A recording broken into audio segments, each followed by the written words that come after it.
An unwelcome milestone. The number of global coronavirus deaths officially passes 1 million. The Americas account for more than half that total. The World Health Organization and the US announced plans to roll out a rapid new COVID test. It could transform the global response to the pandemic. 1, 2, 3, 4, 5. Into the test, twisted 3 times. The adhesive is pulled off, and you wait 15 minutes, and that is the test. Less than 24 hours for the first presidential debate. Donald Trump dismisses accusations that he is hundreds of millions of dollars in debt. And Earth under threat. Sir David Attenborough describes to us his fears for the planet and what might be done to help.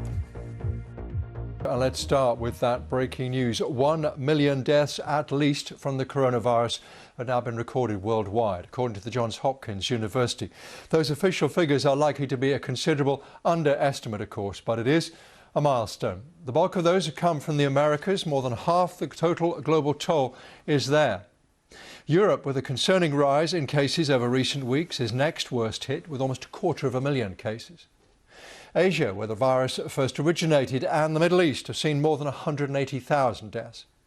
And Africa has now recorded at least 35,000 since the pandemic began. We round up some more of the main news for you. Hundreds of abortion rights demonstrators have clashed with riot police in Mexico City. Protesters threw petrol bombs and bottles and attacked officers with hammers and baseball bats. Police responded with tear gas. The protesters want abortion to be legalized across the country. A senior Chinese executive has returned to court in Canada to continue her fight against extradition to the US.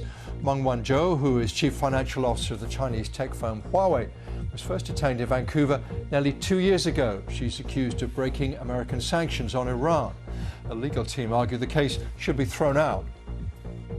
There have been protests in Barcelona after Spain's highest court upheld an 18-month ban on Catalonia's regional leader holding public office. Quim Torra is facing charges of disobedience, stemming from his refusal last year to remove a banner supporting jailed separatists from the main facade of his government palace. The court's decision could trigger a snap election if the regional parliament doesn't vote for a candidate in the coming days. The British Cabinet Minister Michael Gove has said parts of the controversial Internal Markets Bill, which the European Union want removed, will remain in the bill.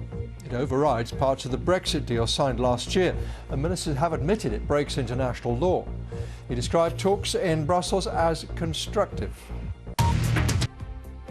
And the Lake District could become home to the world's first paramedic. Look at this, in a jet suit.